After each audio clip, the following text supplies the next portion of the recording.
বলছেন, সেই ঘরের মধ্যে প্রবেশ করবে না ফেরেশতা যে ঘরের মধ্যে কুকুর অথবা কোনো ছবি থাকে।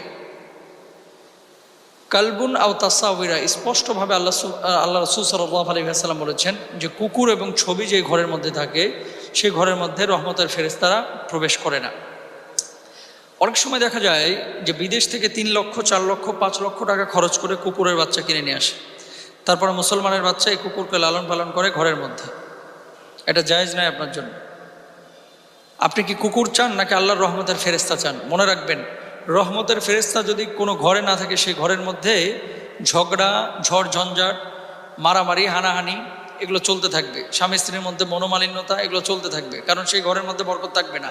যে ঘরের মধ্যে রহমতের ফেরেশতা ঢুকে না, আল্লাহ সুবহানাহু ওয়া তাআলা যে ঘরের মধ্যে তার ফেরেশতা পাঠান না, সে ঘরে বরকত থাকবে না। সুতরাং মৃত ব্যক্তির ছবি অথবা ঘরের মধ্যে কোনো